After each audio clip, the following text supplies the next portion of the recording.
Dogs.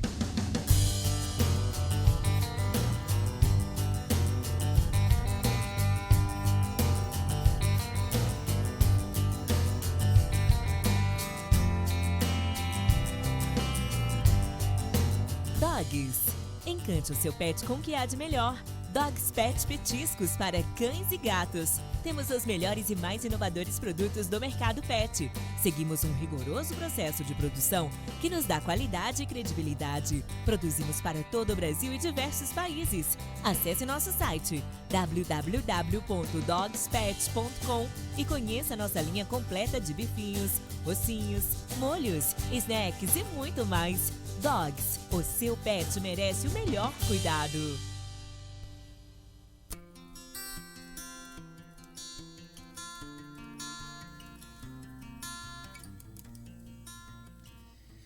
Muito bem, falando do Evangelho, vai dar uma continuidade ao tema que nós levantamos na outra semana anterior, que iniciamos pelo texto de Gênesis 3:9, aí fomos passeando em Gênesis 3:9, 10, 11, 12, 13 e aí chegamos até o 14, mas hoje eu gostaria de partir do 15 em diante.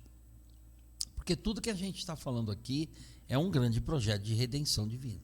Ler a Bíblia a partir de Deus é saber o que Deus quer através da revelação bíblica, as intenções divinas, né, e as ações divinas. Então aqui nós temos Deus botando fim àquela conversa, aquele converseiro de Adão e de Eva, né?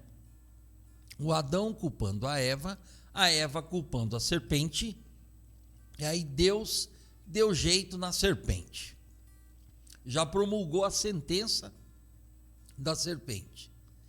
O animal serpente não é bem o alvo de Deus, o bicho, a cobra que rasteja, todo tipo de serpente, não. O alvo de Deus aqui, o primeiro alvo de Deus é Satanás. Mas quando eu falo alvo aqui, é o sentido negativo da coisa, é o sentido punitivo. Deus aqui decreta a sua punição a Satanás. No âmbito da redenção humana, Satanás é o primeiro a ser punido. O ser humano, na verdade, Deus não vai punir. Ele vai falar da consequência do seu ato, né? O plantio e a colheita. Mas no caso da serpente, o verso 15 vai mostrar claramente que a intenção de Deus em relação ao ser satânico é bem outra. É condenação. E porém inimizade entre ti, serpente, e a mulher. Que mulher é essa? Ele não está falando só da Eva aqui. Não está falando só da Eva. A Eva é aquela mulher, aquele ser humano que está ali em loco, mas não é dela que ele está falando propriamente. E entre a tua semente e a sua semente, aí é que está. Eva está ali, entre ti e a mulher, está ali. Mas a tua semente, Satanás, e a sua semente, a semente da mulher, não é mais a Eva, obviamente. Mas a semente da mulher, ou aquele que será gerado, disseminado na mulher, é o próprio Redentor. Aqui ele está falando claramente de Cristo. Ele está falando claramente de Jesus Cristo. Semente da mulher, a semente que foi regada em Maria, a esposa de José, recém-casados. Deus gera essa semente que vai fazer o que com Satanás? Através da sua obra, te ferirá a cabeça. Cabeça é símbolo de autoridade. A obra gerada na mulher, a semente, né, que vai nascer ali, gerada na mulher, que vai nascer nesse mundo, profetizado em Isaías 7, Isaías 9 também, é aquele que vai esmagar ou ferirá. Aqui está um termo até meio controlado, mas aqui é o esmagamento, a aniquilação da autoridade de Satanás. É aquele que vai ferir, esmagar, tirar toda a autoridade de Satanás. E tu lhe ferirás o calcanhar. Por quê? Porque a serpente, ela tipifica aquilo que rasteja. Ela não vai lutar de igual para igual, porque ela vai pegar na desprecaução. Ela vai atingir ali na espreita. Ela não vai pegar de frente. Ela não vai afrontar. Por quê? Porque não pode. Olha que interessante isso aqui.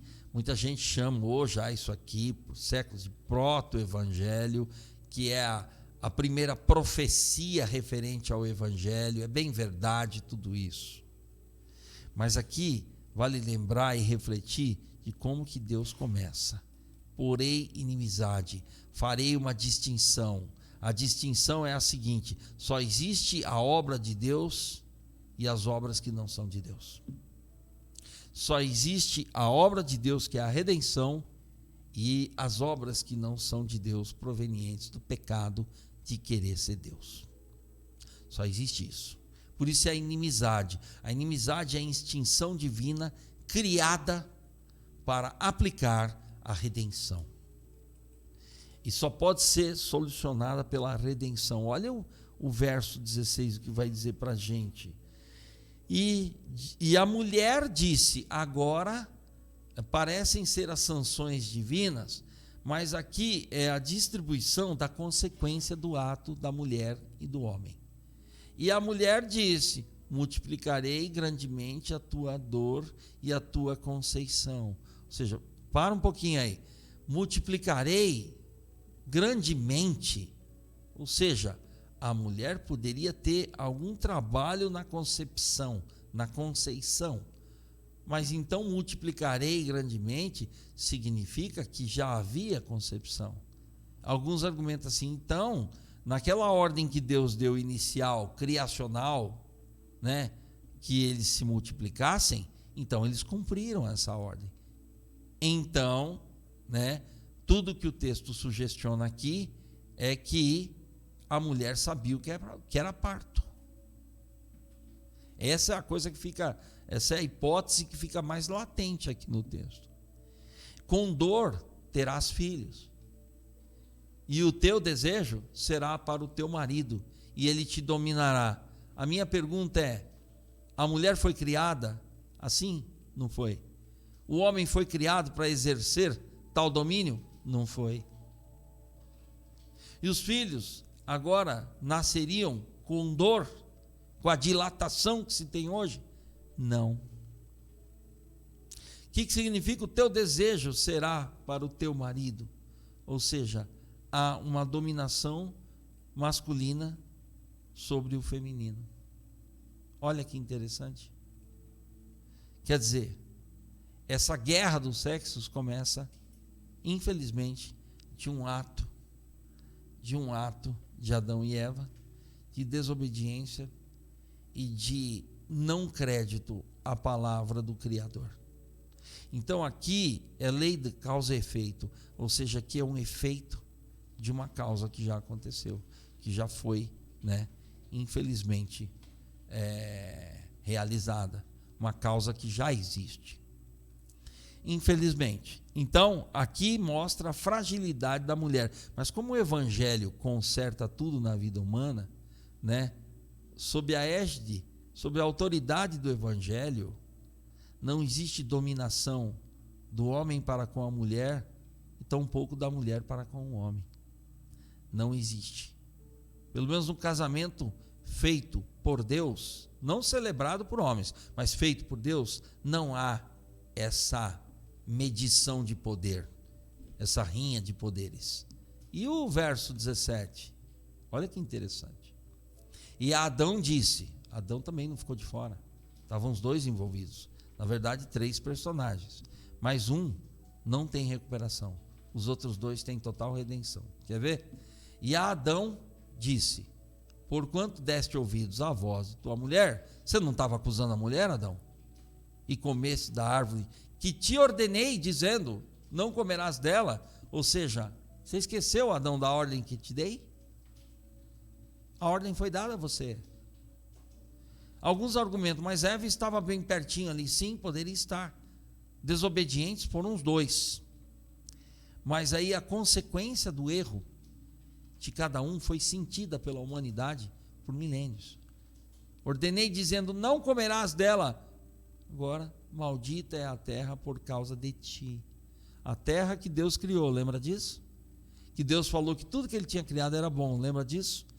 Agora, a natureza está em colisão interna. A natureza está desgovernada. Não está governada, não, está desgovernada, tá bom?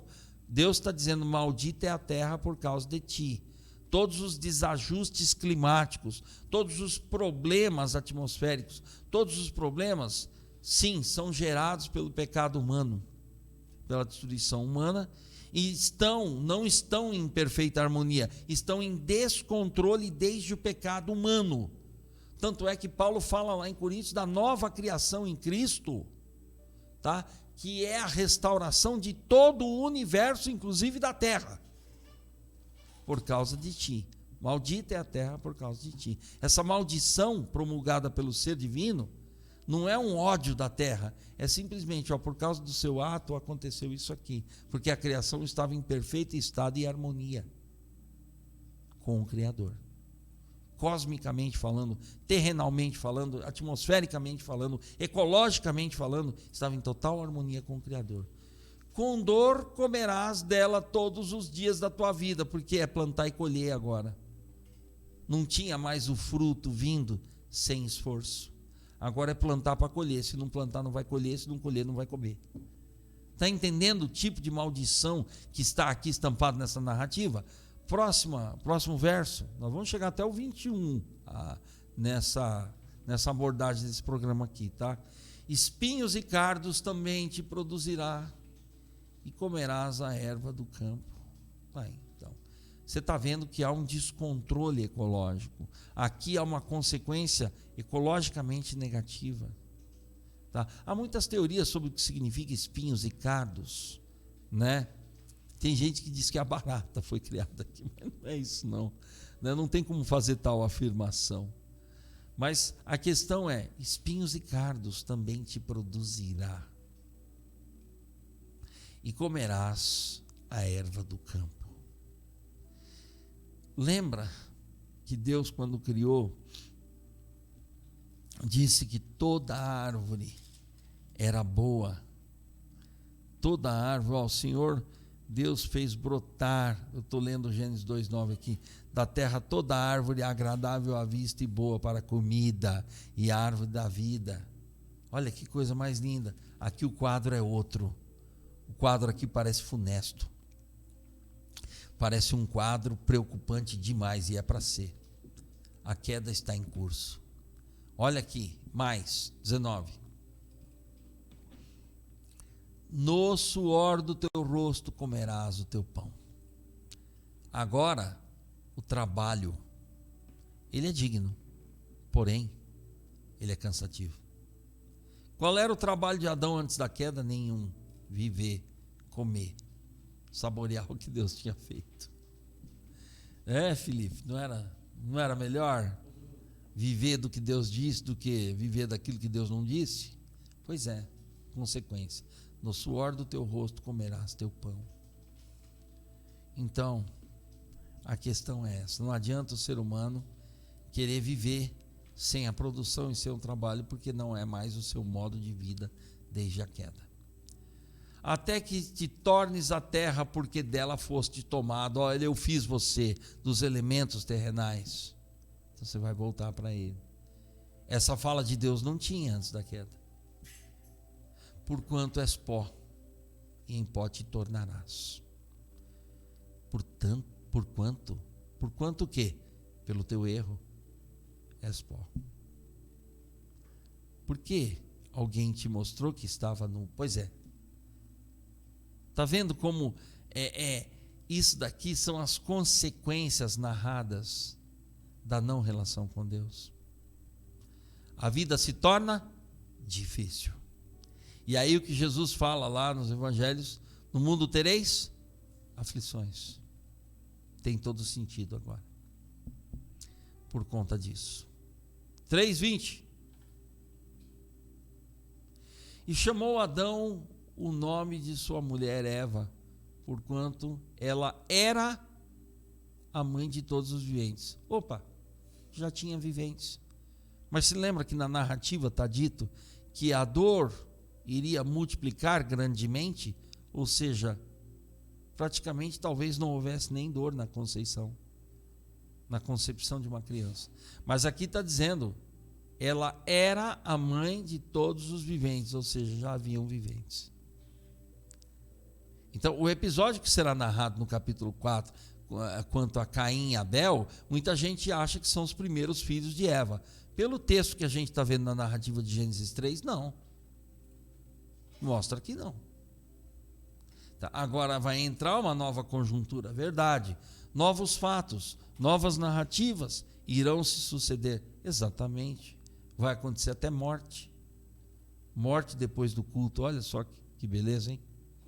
Morte depois do culto, Lipe. Um irmão foi lá e adorou, Deus o aceitou. O outro foi lá e não adorou, Deus não quis saber disso, quis dar uma segunda chance para ele, ele não quis, pronto, foi lá, se transtornou e aí matou o irmão.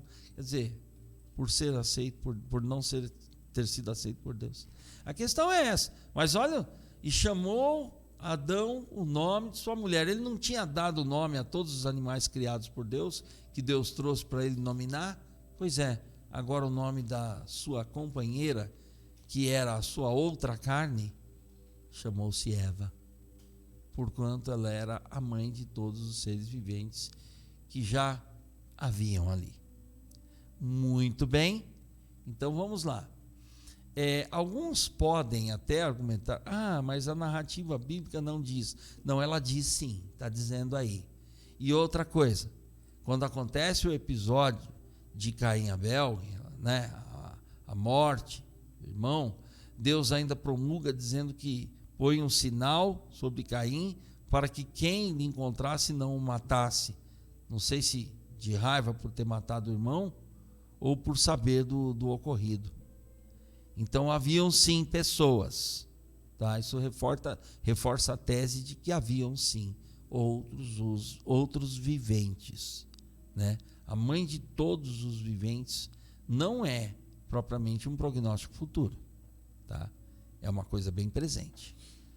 Então chega no 21 e Deus agora vai celebrar a vida através da morte.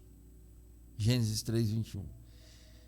Então, apesar das acusações, das esquivas ou tentativas de esquivas humanas, Deus agora vai dizer, vai agir do modo redentivo. E fez o Senhor Deus a Adão e a sua mulher túnicas de pele e os vestiu. Note um detalhe, texto. Deus não fez uma pergunta lá atrás, quem é que te mostrou que estava nu? Sabe o que era essa pergunta? Essa pergunta, ela só existiu por duas razões. Para o ser humano confessar que tinha errado e se arrepender diante de Deus. E pela outra razão, que é a razão redentiva, é que Deus iria, Ele próprio, fazer a justificação do homem que estava nu. Deus iria vestir o homem, não com a sua vergonha, não com a sua nudez. Deus não iria apontar para a nudez do ser humano, Ele iria vestir o ser humano que se via como nu. Deus iria cobrir a vergonha do pecado. Deus iria, por amor, vestir o ser humano que estava sem roupa. Não tinha roupa de redenção, só tinha roupa do pecado. Deus aqui se pronuncia como Senhor Deus, o Redentor Criador, que agora vai vestir o ser humano com a sua veste de justiça, de pele, e os vestiu. Deus está dizendo que Adão e sua mulher estariam sendo salvos por ele naquele momento. Deus aplicou a primeira salvação que se tem notícia na história da humanidade. As duas primeiras ovelhas do pasto divino, pós-queda, foram Adão e Eva. Os vestiu. Olha que interessante. Então disse o Senhor Deus: eis que o homem é como um de nós. Aqui é a reunião da Trindade. Reunião, conferência teológica da Trindade. Sabendo o bem e o mal. O bem e o mal não eram para ser assuntos humanos. Primeiro ponto. Ora, pois, para que não estenda a sua mão e tome também da árvore da vida e coma e viva eternamente. Por quê? Porque o ser humano não poderia propiciar a sua própria vida eterna.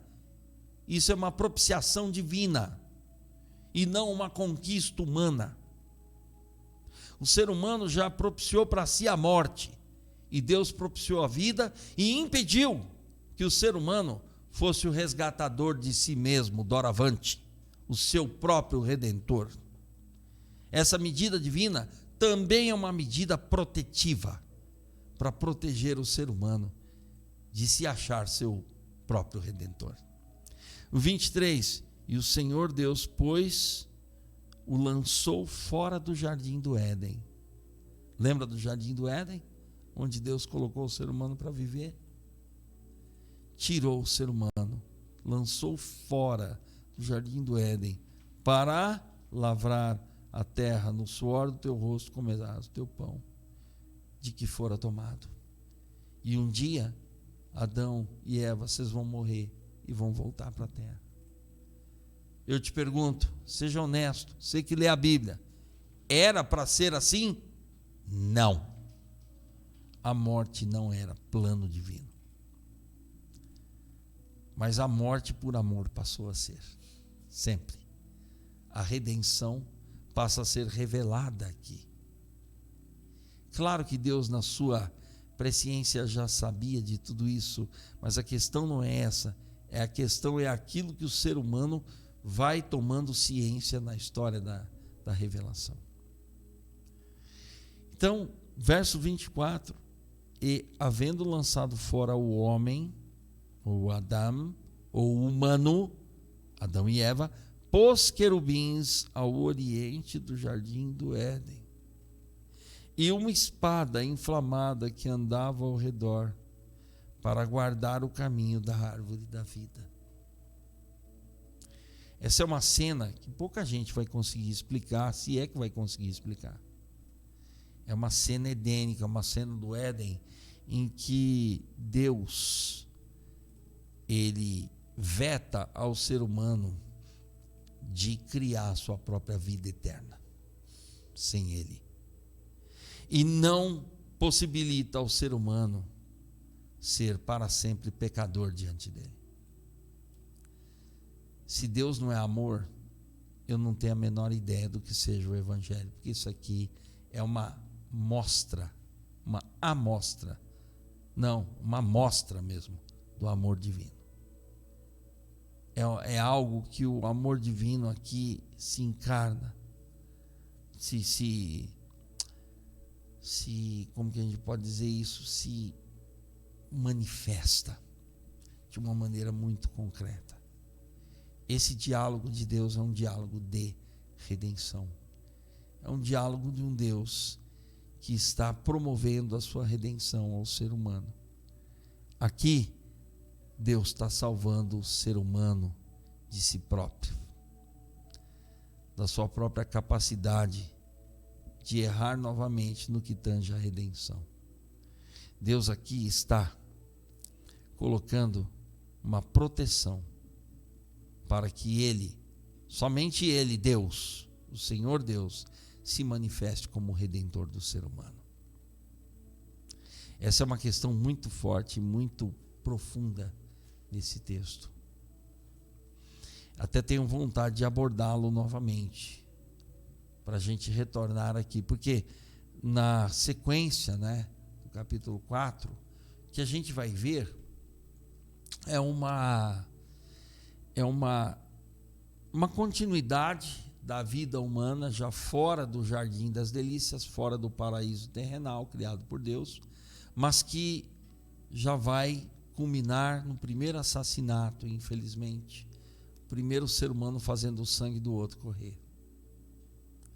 Sabe? Então, o que nós temos aqui é um relato que não é difícil de desvencilhá-lo, de desvendá-lo, né? de explicá-lo, mas essa parte aqui do finalzinho do capítulo 3, eu creio que ela carece de uma explicação um pouco mais aprofundada daquilo que a gente pode falar sobre a narrativa, não criando nada em torno da narrativa, né? Daquilo que está afirmado aqui. Então, num outro programa a gente vai trabalhar essa questão aqui, já estou até anotando aqui na agenda, para tratar essa questão aqui da expulsão do ser humano, de Adão e Eva do jardim, que era uma felicidade tão grande, né, sabe, inesgotável, que de repente ela não aconteceu mais, né? Agora a cidade do jardim vai descer. Esse jardim não pode ser mais encontrado na dimensão humana, terrenal, que era visto aqui nessa narrativa. Então, fica aqui um convite para você estar com a gente no próximo programa, que a gente vai tratar dessa questão antes mesmo de entrar em Caim e Abel e todo aquele embrólio, todo aquele, né, problema de aceitação, de não aceitação, que culminou no primeiro homicídio, culminou no ser humano errante. O ser humano não foi criado para andar errante, ele foi criado para andar na presença de Deus, em cada lugar que fosse, na sua expansão territorial, geográfica, ele iria representar Deus, né, no mundo criado pelo próprio Deus. Mas aqui ocorreu um episódio bem pontual, que merece um tratamento um pouco mais pormenorizado, que é o que a gente vai fazer no próximo programa, para não estender muito esse daqui. Então, o que nós temos aqui é a redenção. A redenção foi promulgada, a redenção já foi escancarada, a primeira salvação foi aplicada pelo próprio Deus ali. E agora a gente vai esperar o que vai ser a história humana. Mas lembre-se, sempre lendo a Bíblia a partir de Deus. Isso é falar do Evangelho que explica a vida humana. Nunca lendo a Bíblia a partir de nós mesmos, mas lendo a partir do seu autor. Aí a gente pode entender quem nós não somos, não fomos criados para sermos, mas sabemos quem a gente foi criado para ser, quem nós somos de fato no Criador. Um grande abraço, um beijo no coração de cada pessoa, de cada ouvinte que está nos ouvindo aí. Que Deus continue se manifestando em sua vida, em sua família, em seu ministério, em todas as relações interpessoais que você tiver com as pessoas. Um grande abraço e até o próximo programa.